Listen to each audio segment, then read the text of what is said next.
አሰላሙ አለይኩም ወራህመቱላሂ ወበረካቱሁ ውድ የተከበራችሁ የፌስቡክ ጓደኞቼ እንዴት አመሻችሁልኝ? እኔ ጋር ሁሉ ሰላም አልሐምዱሊላህ። ለማታውቁኝ ታዲያ መዲና ይባላለሁ ማለት ነው። ዛሬም እንግዲህ በሌላ ቪዲዮ ብቅ ብዬላችኋለሁ። ታዲያ ቪዲዮውን ሼር፣ ኮፒ ሊንክ እያደረጋችሁ ለብዙሃን ሰዎች እንዲደርስ ስላደረጋችሁ ከልብ አመሰግናለሁ። አሁንም እንደተለመደው ቪዲዮውን ታዲያ ሼር፣ ኮፒ ሊንክ እያደረጋችሁ ለብዙሃን ወንድሞቼ እንዲደርስ አድርጉልኝ። ስለምታደርጉልኝም ከልብ አመሰግናለሁ። ቪዲዮውን ደግሞ አይታችሁ መታችሁ አብራችሁኝ እየሰራችሁ ያላችሁ እንኳን ደስ አላችሁ ማለት ነው። ለመስራትም ዝግጁ ለሆናችሁ ፕሮዳክቶችንም ደግሞ ለመግዛት እንግዲህ አናግራችሁኛል። እንኳን ደስ አላችሁ። ሌሎቻችሁም ገዝታችሁ ተጠቀሙ ነው የምለው። ምሰራው እንግዲህ ኔትወርክ ማርኬቲንግ ወይም ቀጥተኛ ሽያጭ ግብይት ነው የሚባለው። ሁልጊዜ እንደምዘረዝርላችሁ ካምፓኒው ከ10 ሺህ በላይ ምርቶች ያመርታል። ታዲያ ከ2 ሺህ በላይ ፉድ ሰፕሊመንቶችን ለጤና አጋዥ ምግቦችን ያመርትልናል። ታሞ ተመሟቀቅ አስቀድሞ መጠንቀቅ ይባላል አይደል? መከላከል ላይም ይሰራሉ የካምፓኒያችን ምርቶች። ታዲያ ለውጥን የምንፈልግ ስንቶቻችን ነን? እንግዲህ እዚህ ላይ በምስሉ ላይ እንደምትመለከቱት ዝግጁ ናችሁ ወይ ለለውጥ ነው? አዎ ዝግጁ ነን ለለውጥ እንላለን። ስንቶቻችን ነን? ለውጥን እንፈልጋለን፣ ነገር ግን የምንፈልገው ጥቂቶቻችን ነን። ያ ምንድነው? ዋጋ መክፈል የምንችለው ጥቂቶቻችን ነን። ለውጥ በባህሪው ህመም አለው። ህመሙን ለመቻል ህመሙን ያልቻለ ሰው ስኬታማ ሊሆን አይችልም ማለት ነው። ለውጥ ባንድ ጀንበር ወይም ባንድ ሰዓት የሚመጣ አይደለም። በተደጋጋሚ በጽናት ነው የሚመጣው። ለውጥ ባንድ ጊዜ አይመጣም። በየትኛውም ስራ ዘርፍ ላይ ስንሰራ ለውጥ ባንድ ጊዜ አይመጣም። የዘራነውን አዝመራ ገበሬ ምን አለ እህሉን ይዞ ይወጣና ዘሩን ዘርቶ ይመለሳል አይደል እንዴ? ስለዚህ ወዳውኑ እንደዘራ ማጨድ አይችልም፣ መውቃትም አይችልም። ብዙ ዘር ይዘራል፣ ብዙ ዘር መሬቱ ላይ ይዘራል አይደል እንዴ? ስለዚህን ያ የተዘራው ዘር ምን ያደርጋል? የተዘራው ሁሉ ከበቀለ እህል አይሆንም፣ ጥቂቱ ነው የሚበቅለው ማለት ነው። ለምን? ያንን ሁላ የተዘራው ሁላ ከበቀለ ማሳውን ይሞላዋል። የተሰጠውን ብቻ ነው የሚያበቅለው ማለት ነው። ያን ሁላ ብዙ ተራይቷል፣ ጥቂት ነው የሚበቅለው። ያም ደግሞ በቅሎ በሰዓቱ እንጂ የሚወቃው በሰዓቱ እንጂ የሚታጨደው አለ ሰዓቱ አይታጨድም። አንድ ገበሬ እህሉን ዘርቶት ዞር ብሎ ካላየው ማሳውን ምን በቅሎ ያገኘዋል? አረም ነው አይደል እንዴ? ስለዚህ በምንሰራቸው ስራ ዘርፎች ላይ ሁልጊዜ ምን ይፈልጋሉ? ኩትኳቶ ይፈልጋሉ። ኩትኳቶ ከሌለው የዘራነውን ማጨድ አንችልም። የዘራነው እህል ነው አይደል? ለማጨድ ዞር ሲባልስ አረም ነው የሚበቅለው። ስለዚህ በየትኛውም ስራ ዘርፍ ላይ ዋጋ መክፈል አለብን። ብዙ ነገሮች መባል አለ። ብዙ ነገሮች ስለተባል ከስኬታችን የሚያቆመን የለም። ከህልማችን ወደ ኋላ የሚጎትተን ማንም የለም። አላማችን መድረስ የምንፈልገው ቦታ፣ ማሳካት የምንፈልገው ነገር እዛ መድረስ ነው። እቅዳችንን ልንቀይር እንችላለን። አላማችን ግን አንቀይርም። ለምን? የምንፈልገው ነገር ቦታ ላይ ነው። አላማችንን በደንብ አድርገን ግልጽ አድርገን ማወቅ አለብን። ለምን አላማ እንደምንለፋ፣ ወዴት እንደምንሄድ መነሻና መድረሻችንን ካላወቅን ወዴት እንደምንሄድ እንወዛገባለን አይደል? ስለዚህ እዛ ቦታ ላይ ስንደርስ ለውጥ አለ፣ ለውጡ ደስ ይላል እንላለን አይደል እንዴ? የዘራነው አዝመራ ተኩትኳቶ ተትንሽነቱ ተኮትኩቶ ሲያፈራ የያዘው ቡቃያ በጣም ያምራል፣ ደስ ይላል። አበባው ሲፈነድቅ ሁሉ ነገር አይደል እንዴ ያስደስታል። ስኬት እንደዛ ነው። ስለዚህ በአንድ ጀንበር ወይ በአንድ ሰዓት የሚመጣ አይደለም። ዋጋ ያስከፍላል። ህመሙን መቻል አለብን። ስለዚህ እንቅፋቱም ደጋግሞ ሊመታን ይገባል። እንቅፋት ሳይመታን ስኬት የለም። በአንድ ሰው ስኬት መመቅኘት የለብንም። የሰዎች ስኬት ሊያስደስተን ይገባል። በሰዎች ስኬት የማንደሰት ከሆነ ነገ እኛ ስኬታማ እንሆናለን ማለት አይታሰብም። ለምንድነው? በሰዎች ስኬት እየተመቀኘን ነው። ውስጣችን የተጠቀጠቀው በምቀኝነት ስለሆነ የሰዎችን ስኬት ስናይ እንናደዳለን። ለምን? በሰዎች ስኬት የዛ ሰው ስኬት የዛች ሴት ስኬት የኔ ስኬት ነው። ለምን? ሀገሬን ታስጠራለች፣ ሀገሬን ያስጠላል ማለት ነው። ለምንድነው? ደስ ይላል። ታዲያ ብዙ አትሌቶች ይሄዳሉ አይደል? አትሌት ምን ሆነ ያስብለዋል? አትሌት ስለሆኑ አይደለም። አትሌት ማድረግ ያለበትን ነገር ማሟላት አለበት። እሱም ያንን ትሬኒንግ ሁል ጊዜ መውሰድ ማድረግ አለበት። አትሌት ብቻ ሆኖ እዛ ሩጫው ቀን ተነስቶ መሄድ አይችልም። ተነስቶ ከሄደስ የተባለው ውጤት አይመጣም። ምን ማድረግ አለ? ዝግጁነት ያስፈልጋል። ያንን መራቶ 5000 10000 ለማሸነፍ በቂ የሆነ ትሬኒንግ ማድረግ ያስፈልገናል። ታዲያ በምንሰራው ስራ ላይ ሁል ጊዜ ቁርጠኛ ሆነን የምንሰራቸውን እለት በእለት መስራት አለብን። እለት በእለት መስራትን ካቆም አንድ ሰው መሰልጠንን ወይም መስራትን ካቆመ መሞትን መርጧል ነው። ስለዚህ መስራት ያለብንን ነገር እለት በእለት መስራት አለብን። ሰዎች መጠበቅ የለብንም። የራሳችን ኃላፊነት እስከሆነ ድረስ ኃላፊነታችንን መወጣት አለብን። በምንሰራው ስራ ላይ ሰዎች ለኛ አሚሮ ሹፌር ሊሆኑልን አይችሉም። ሰዎች በእኛ ህይወት ላይ የሚወስኑልን ከሆነ እያንዳንዱ ስቴፕ ሰዎች እኛ እንዲወስኑልን እንፈልጋለን። ስለዚህ እኛ ራሳችን አውቀን የምንሰራው አስተሳሰባችን ከከብቶች የተለየ ነው፣ በአስተሳሰባችን ነው። ስለዚህ ያንን አስበን ሁሉ ነገር የምንሰራው እኛ ነን ማለት ነው። ታዲያ ለምንሰራው ለምናደርገው ነገር ኃላፊነት ወስደን ለዛ ሰው ለዛ ሴት ሳይሆን የምንሰራው ለራሳችን ስንል ነው። ለራሳችን መለወጥ ስንል ሲሆን እንጂ ለሰዎች ብለን አይደለም። ስለዚህ መስራት ስንፈልግ ታለንበት መቀመጫ መነሳት አለብን። መቀመጫው እየቆረቆረን ራሳችንን ካለንበት አለመነሳት ይጎትተናል። ሌላው ሲለወጥ እከሌ ተለውጦ እከሌ እንደዚህ አድርጎ እንላለን። ልንተችን መጀመሪያ ማድነቁን ማመስገኑን ትተን ምን እንፈልጋለን? ያን ሰው ለመተቸት። ያ አይደለም። ያንን ሰው አፕሪሼት ስናደርገው፣ ስናደንቃቸው፣ ስናመሰግናቸው በርቱ፣ ይቻላል፣ ትችላላችሁ ስንላቸው ምን ያህል ሞራናቸው ደስ እንደሚላቸው። ስለዚህ ቅን አመለካከት ለራስ ነው፣ በጎነትም ለራስ ነው። ክፉ ነገር ነው ዘርቶ የሚሄደው፣ አትርፎ የሚሄድ ነገር የለም። እዚች ምድር ላይ የመጣ ነው ኑረን ለመሞት ሳይሆን ኑረን ታሪክ ሰርተን መሄድ ነው። ለትውልድ ጀነሬሽን አውርሰን ልንሄድ ነው። ስለዚህ እኛ ምን እየሰራን ነው? ለትውልድ ምን አበርክተናል? አዎ ትውልድ አሉን። እነዛን ትውልዶቻችንን በመልካም ነገሮች አንጸን ማሳደግ፣ አንጸን የዘራነውን ዘር ጥሩ ፍሬ ሆኖ እንዲያበቅል ማድረግ አለብን። ታዲያ እዚህ ቢዝነስ ላይ ብዙሃን እህት ወንድሞቻችን እንስራ ስንላችሁ ብዙ ነገር የምትሉ አላችሁ። ቀጥሉበት፣ ደስ ይላል። ለምን? የሁላችንም አስተሳሰባችን እንደ መልካችን የተለየ ነው። ስላልገባችሁ ነው። ሲገባችሁ ያ ምንድነው ቅጥር ስራና ቢዝነስ ኦነር የሚባሉት የተለያዩ ናቸው። ቢዝነስ ኦነር ተቀጣሪና ቅጥር ስራ የሚባሉት የተለያዩ ናቸው። ያ ምንድነው ሀሴትና ምንድነው ሀሴት ቢልዲንግ እንዲሁም ደግሞ ተቀጣሪ የሚባሉት የተለያዩ ስለሆነ ነው። ሀሴት ማለት የማያቋርጥ ለትውልድ ጀነሬሽን አውርሰን የምንሄደው ኖርንም አልኖርንም ገቢ ይዞ የሚመጣ ነው። ሀብትና ሀብታምን መለየት አለብን። ሀብት ማለት የማያቋርጥ ነው። እንግዲህ ያ ምንድነው ኢንቨስተሮች ላይ ማለት ነው። ኢንቨስተሮች ላይ ስንሄድ ገንዘባቸው ገንዘብ ያመጣል። ሀብታሞችስ ገንዘብ ብቻ ነው ያላቸው፣ ሌላ የላቸውም። ጤና ይጎላቸዋል። ጤና ሲጎል የያዙትን ገንዘብ ወደ የት ነው? ወደ ሐኪም ቤት ያራግፉና ወደ የት ይሄዳሉ? ከዛን ወደ እርዳታ ነው የሚሄደው። ግድ ነው መርዳት። ሰው ሲኖረው ነው የሚረዳው፣ ሳይኖረው አይረዳም። ታዲያ እንዲኖረኝ ማድረግ ያለብን ነገር ምንድነው? መጀመሪያ እኔ ለመለወጥ እኔ በያዝኩት ስራ ላይ ፎከሱን መስራት አለብኝ።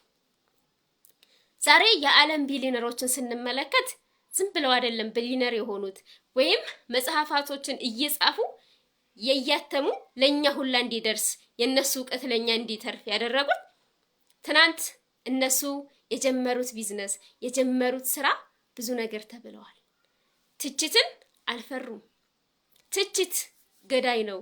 ትችትን ከሌ እንዲህ ቢለኝስ፣ ከሌ እንደዚህ ብትለኝስ እንዲህ ይባላለሁ ከሆነ እየሰራን ያለን ስራ ሰዎች እንዲህ ቢሉኝሳ፣ ሰዎች የከሌ እንዲህ ቢለኝስ፣ እንደዛ አይደለም። በምንሰራው ስራ የመጀመሪያው የራስ መተማመን ያስፈልገናል። ሁለተኛ ቁርጠኝነት ነው። ቁርጠኝነትና የራስ መተማመን የመጨረሻው ጽናት ነው። በጀመርነው ስራ ላይ ጽናት ሊኖረን ይገባል። የመጣ ቢመጣ ምንም አይነት ተግዳሮት ቢመጣ የማያነቃንቀን ማለት ነው። በምንሰራው ስራ ራሳችንን የመተማመን እስካለን ድረስ በስራችን ላይ ራሳችንን ተተማመን ማንም አለ በግራም ነፈሰ በቀኝም ነፈሰ ማንም አይነቃንቃችሁም። ለምን? ስለምትሰሩ ስራ በደንብ ታውቃላችሁ። ሰው ስለኛ ስላወራ ሰው ስለተቸን አይደለም። መተቸትና ጥሩ ነው፣ መሳቅም ጥሩ ነው፣ ደስ ይላል፣ ያበረታታል፣ ደስ ይላል ማለት ነው። ታልተተቸን እኮ አንበረታም። አዎ ያንን ትችቱን አለመጥላት ነው። ለምን? ያጠነክረናል በደንብ። ይሄማ ይቻላል ማለት ነው። አዎ ይቻላል። ስለዚህን እንዲቻልም እንዳይቻልም የምናደርገው የራሳችን የሀሳባችን ውጤት ነው። እንግዲህ የዓለማችን ቁጥር 1 ቢሊነር ተብሎ የሚታወቀው ቢልጌት ነው። ቢልጌት ሶፍትዌርን ሲገነባ ምንድነው የተባለ? ብዙ ነገር ተብሏል። በጓደኞቹ ተገሏል። ዛሬ የያዝነው ስማርት ስልክ ኮምፒውተር እንግዲህ ትናንት ቢልጌት የተተቸበት ነው። አያችሁ? ዛሬ አምፖልን ስናበራ አምፖልን የፈጠረልን ቶማስ ኤዲሰንስ ብዙ ነገር ተብሏል። ከትምህርት ቤት አትረባም ደደብ ነው ተብሎ ያንቺ ልጅ ደደብ ነው ተብሎ ተባረረ። እናት ደግሞ የኔ ልጅ ደደብ አይደለም ብላ አስተማረች ቤቷ። ከዛስ አምፖልን ፈጠረልን። አምፖልን ስለፈጠረልን ማብራት ችለናል። እሱ ባይፈጥረው ኑሮ ማብራት እንችላለን እንዴ? አንችልም። ስለዚህ ሁሉም ነገር አዳዲስ ነገር ሲመጣ ለኛ አዲስ ነው አይደል እንዴ? ከአዲስ ነገሮች ጋር ተጣብቀን መሄድ፣ አዲስ ነገርን ለማወቅ ዝግጁ ካልሆን ወደ ኋላ እንቀራለን። ታዲያ ይሄንን አምፖልን አበራል። ምን አሉት? ቶማስን 9999 ጊዜ ወደክ አሉት አይደል እንዴ? አሎ ተሳሳትክ ነው? አልተሳሳትኩም። 9999 ጊዜ የደጋገምኩት አምፖል እንዴት ማብራት እንዳለበት ነው ያየውታል። አያችሁ? ሰው በሚሰራው ስራ ላይ ስህተት ሊኖረው ይችላል። ሰው ካልተሳሳተ አይማርም። ከስህተታችን መማራችን ነገ አንደግመውም። እየተማርን የምንሄደው ስናጠፋ ነው። ካልተማርን አናጠፋም ማለት ነው። በአንድ ጊዜ ጎሎች አይገቡም አይደል እንዴ? ሲደጋገሙ ነው። በአንድ ጊዜ ትምህርት ጽፈን አልገባንም፣ በተደጋጋሚ ነው። ህፃን ሁነን በአንድ ጊዜ ብድግ ብለን ቁመን አልሄድንም። እናታችን ቀስ ቀስ እያለች አስለምዳናለች። ስለዚህ ሁሉም ነገር ምንድነው? በቀስቀስ ነው። ልምዶች እንዴት ነው? ከትንሽ ይጀምራሉ። ከትንሽ ጀምረው እየተደጋገሙ እንሄዳለን። ቡና ለመጠጣት ምን ያስፈልጋል? የመጀመሪያ ትንሽ እየጠጡ ከዛን ነገ ተነገ ወዳ እያለ እየተለማመደ ይመጣል። አያችሁ? ከዛም በኋላ ምን ያደርጋል? የቡና ሱስ ይይዛል ማለት ነው። እነዛ ሰዎች ቡና ካልጠጡ መዋል አይችሉም። ለምን? በቀስቀስ እየተደረገ ልምድ ይሆናል። እንላመደዋለን። ያንን ልምድ የምናደርገው በየትኛውም ስራ ዘርፍ ላይ ስንሰራ ተትንሽ እየለመርን ስንመጣ ምን እናደርጋለን? ያ ነገር ውስጣችን እንዲገባ ያደርግልናል። ምን ሰራውን ስራ ማለት ነው። ማንም ሰው አንድ ነገር በአንድ ጊዜ አይገባውም። በመደጋገም ነው። ስለዚህ በምንሰራው ስራ ላይ ቁርጠኛ እንሁን። የራስ መተማመን ይኑረን። ሰዎች ቢተቹንም መተቸት ጥሩ ነው፣ መሳቅም ጥሩ ነው። ኤነርጂ ይኖረናል። ይቻላል የሚልን ያማ ከሌለ ዝም ብለን ከሄድን ትክክል ነኝ እንላለን። ኮመንት ሊኖረን ይገባል። ኮመንት ካለን የኛን ስህተት ሰዎች ናቸው የሚያርሙን አይደል? ስለዚህ እነዛ ደግሞ በርቱ ይለናል ውስጣችን። ስለዚህ ያን ደግሞ የራስ መተማመን ሊኖረን ይገባል። የመጀመሪያው ሰዎች ለተቹን ብቻ ትክክል አይደሉም ትክክል ናቸው ማለት ሳይሆን እኔ የምሄድበት መንገድ የመጀመሪያው ትክክል ነው ወይ? አዎ ትክክል ነው። እኔ እስካመንኩ ድረስ ሌላውን ቢተቸኝም ያነቃቃኛል፣ አላርም ይሆነናል። እኛ ከመስታወት ቀጥሎ ሰዎች ለኛ መስታወት ናቸው። ስለዚህ ማየት ያለብን ሁሉንም ሰው በአንድ መነጽር አይደለም፣ በተለያየ መነጽር ነው። አሁን አይናቸውን ላይን በሽታ የታዘዘው መነጽርና ለኛ የነሱን መነጽር ብንለብስ የሚታየን የተለያየ ነው። ለነሱ ጥርት ያለ ጉልት ያለ ይታያቸዋል። ለኛ ደግሞ ፀሐዩ ይደበላለቅብናል። ለምን? ለኛ አልታዘዘም ያ መነጽር። ስለዚህ ቀይ መነጽር ከለበስ ቀይ መነጽር የፀሐይ መነጽሮች አሉ። እነሱን ቀይ ከመነጽር ከለበስ ቀይ ነው፣ ጥቁር ከለበስ ጥቁር ነው አይደለም? ስለዚህ ሁላችንም አስተሳሰባችን እንደዛ ነው። ስለዚህ ለመስራት ዝግጁ ለሆናችሁ ብቻ ኑ አብረን እንስራ፣ ኑ አብረን እንለወጥ እላለሁ። መለወጥ ለምትፈልጉ ብቻ መለወጥ ስንፈልግ ከውስጥ አንገብጋቢ ፍላጎት ሪዝን ይኖራል። አዎ ሁሉም ሰው አለው። እዚች ምድር ላይ መጣ ነው አንድ ጊዜ 2 ጊዜ 3 ጊዜ ልንኖር አይደለም። የምንኖረው አንድ ጊዜ ነው። ያም ስንኖር እንዲኖረን የምንፈልገው ነገር አለ፣ ማድረግ የምንፈልገው ነገር አለ። እየኖርን ነው ወይ እያደረግን ነው ወይ? ጥያቄ ምልክት ነው። ስለዚህ መስራት መለወጥ ግዴታ ነው። ራሳችን ስንለውጥ ማህበረሰባችን ብሎም ሀገራችን ስመጠር ማድረግ እንችላለን። አዎ በአንድ አትሌት ሩጫ ላይ ብዙ ሰዎች ናቸው አይደል የሚሳተፉት። ስለዚህ እዛ ላይ ሪከርዱን የሚሰብረው ማን ነው? ወርቁን የሚያመጣው ትናንት በቂ ትሬኒንግ ያደረገው ነው፣ በቂ ትሬኒንግ ያደረገችው ነው። ስለዚህ በምንሰራው ስራ ላይ እንደዛ ነው። የኳስ ተጫዋቾች ጎሉን የሚያስገባው አንድ ሰው ነው አይደል? በቲም ነው አይደለ? የትኛውም ስራ ላይ በቲም ነው። በቲም ሲሰራ ውጤት አለ። በቲም ካልተሰራ ውጤት የለም። ብቻችንን ሂደን አይተነዋል። የመጣ ነገር አለ እንዴ? የለም። ድካም ነው። ስለዚህ ቲም ወርክ ስንሰራ ውጤቶች አሉት። ታዲያ ቢዝነስ የምሰራው ካምፓኒ ጋር ቲም ወርክ ነው የምንሰራው። ብቻ አይደለም፣ ብቻ ተሰርቶ አይተነዋል። በቲም ወርክ ደግሞ በጣም ውጤት አለው። እናንተ ብቻችሁን የምትሰሩትን በቲም ሲሰራ ደግሞ በአንድ ሰዓት ውስጥ እንግዲህ ከ2000 ሰዓት እስከ 4000 ሰዓት ይሰራሉ። በቲም ማለት ነው። አያችሁ የህብረት ስራ ስራውንም ያቀለዋል። በቲም የሆነ ነገር ቡድን ስራ ቀላል ነው ማለት ነው። ታዲያ የምንሰራው በቲም ወርክ ነው። ምቀኝነት በሌለበት በህብረት የምናድግበት የሱ እድገት የኔ እድገት፣ የኔ እድገት የሱ እድገት፣ የሱ እድገት የኔ እድገት፣ የኔ እድገት የሱ እድገት ነው። ታዲያ እዚህ ካምፓኒ ጋር ስንመጣ ደስ የሚለው ካምፓኒው ፕሮዳክቶች አሉት። ሌላ ስራ ላይ ስንሰራስ አለ እንዴ? ፕሮዳክት ወይም ጤናችን እየጠበቅን ነው እንደምንሰራው ሌላ ስራ ላይ አይደለም። እዚህ ካምፓኒ ላይ ጤናችን እየጠበቅን የምንሰራው ካምፓኒ ነው። በዛ ላይ ዓለም አቀፍ ጉዞዎች ሁሉ አሉት። መኪና ሽልማቶች አሉ። ቢሊነር የምንሆንበት ከቢሊነሮች ጋር እየሰራሁ ነው ያለሁት። እኔ ብቻ አይደለሁም። እንግዲህ ሁላችንም የተለያየ ቋንቋ ተናጋሪዎች መስራት ይቻላል።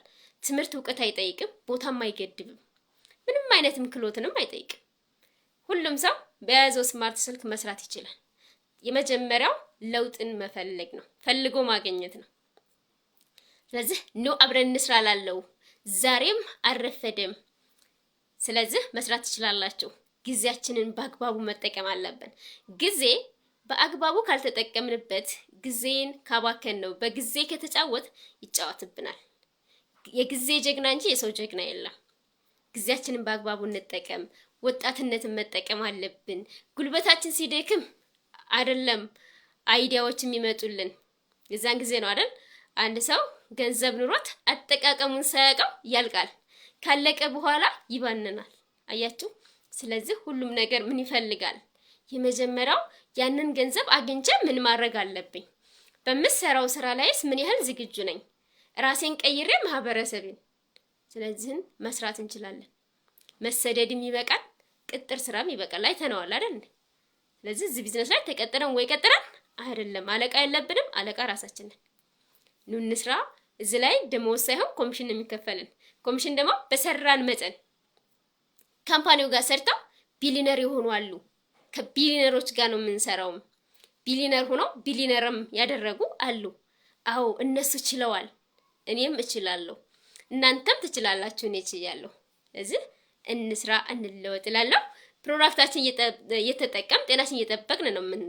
በካንሰር፣ በደም ግፊት፣ በልብ ድካም፣ በጨንጓራ፣ በደም ግፊት፣ በፀጉር መሰባበር ችግሮች፣ አይን አለማየት ከጊዜ በኋላ፣ ጆሮ አለመስማት ከጊዜ በኋላ፣ የጥርስ መብረዝና የጥርስ መቦርቦር፣ የድካም የመሰማት እንዲሁም ደግሞ እርጅና አለ አይደለ? ያንን እርጅናን ደግሞ ሰዎች ሲያረጁ ምን ይላሉ? አባት እናቶቻችን እድሜያቸው ሲገፋ እንግዲህ ድካም ይሰማቸዋል። ጠንካራ እንዲሆኑ ካልሸም ማለት 95% የሚይዝን ካልሸምና ምርቶልናል። ለአጥንትና ጥርስ ላይ የሚሰራ ሚና ማለት ነው። የጥርስ ሳሙናዎች አሉ ካምፓኒው ጋር፣ ብርድ ልብሶች፣ ሽቶዎች አሉት። ካምፓኒው በብዙ ዘርፎች ነው የሚሰራው። በሰፕልመንት ብቻ አይደለም። በሬስቴት ላይ ይሰራል፣ ኢንቨስትመንት ላይ ይሰራል፣ ቱሪዝም ላይ ይሰራል፣ ትምህርት ላይም ትራንስፖርት ላይም ይሰራል። የሁሉም ታዲያ ዲፓርትመንታቸው ይለያል። አዎ፣ ስለዚህ መለወጥ ይቻላል። ለመለወጥ መጀመሪያ ማን መዘጋጀት አለበት? እኔ ዝግጁ መሆን አለብኝ። እኔ ዝግጁ ከሆንክ ምንጊዜም ስኬት ወደኛ ሲመጣ እኛ አያስፈልገንም ካልነው በኋላ እንለድማለን። ባረኩት ኑሮ ሞክሬ ባጣሁት ኑሮ እንላለን። መሞከርን የሚያህል ነገር የለም። ስለዚህ መሞከር ያስደስታል ማለት ነው። ሞክረን ባናገኝ ምንም የሚቀር ነገር የለም። ሞክረነውሳ አይ ሞክሬዋለሁ አይቼዋለሁኝ። ሞክረን ደግሞ እስከ መጨረሻው። ስኬት በመጀመር ውስጥ አይደለም በመጨረስ ውስጥ ነው ውጤቱን የምናውቀው። መጀመርማ ሁሉም ሰው ይጀምራል፣ ነገር ግን መጨረስ አይችልም። የለውጥ ባህሪው ይሄ ነው። ስለዚህ አንድ ሰው ጀምሮ መጨረስ አይችልም። መጨረስ አለብን። ያም እንግዲህ በአንድ ጊዜ ተረግዞ በአንድ ጊዜ እንደማይወለድ ሁሉ፣ ስለዚህ ውሃ ሲጠማን እኛ ወደ ውሃው እንጂ የምንሄደው ውሃው ወደኛ አይመጣም። ስለዚህ ስኬት ወደኛ ሲመጣ እኛ ደግሞ አይሆንም አይደለም። ያ ነገር የመጣው ለበጎ ነገር ነው። ተቀብለን ማየት የኛ ነው ማለት ነው። ስለዚህ ካምፓኒያችን የ33 ዓመት ልምድና ቆይታ አለው። እንግዲህ አሁን ደግሞ የ2026 የአዲሱ ዓመት ትልልቅ ኦፖርቹኒቲዎች ፊት ለፊታችን ትልልቅ አዳዲስ ነገሮች ተቀምጠውልናል። እነሱንም እንግዲህ ሸር ማደርጋችሁ ይሆናል። ሌሎቻችሁም እንግዲህ ቪዲዮውን አይታችሁ መታችሁ አብራችሁ እየሰራ ያላችሁ በርቱ። ሌሎቻችሁ ምን እንስራላላችሁ? ታዲያ ቪዲዮውን ለብዙሃነት ወንድሞች እንዲደርስ ሸር ኮፒ ሊንክ እያደረጋችሁ አድርሱልኝ። እንግዲህ እዚህ ካምፓኒ ላይ ስንሰራ እየሰራን የምንማርበት እዚህ ላይ የትምህርት እውቀት አይጠይቅም ሲባል ካምፓኒ ራሱ የሆነ ዴቨሎፕመንት አመለካከት ለውጥ ስልጠናዎች አሉት፣ ቤዚክ ትሬኒንጎች አሉት። እነሱን እንወስዳለን ማለት ነው። መልካም የስኬት ዘመን። ስኬት ላይ እንገናኝ። ፕሮዳክቱን የምትፈልጉ ላይ ባለው ሰብ ቁጥር አናግሩኝ። ስራውንም ለምትፈልጉ ማለት ነው። የትም ቦታ ሆናችሁ መስራት ትችላላችሁ። ቦታ አይገድባችሁም፣ ልምድም አይጠይቅም።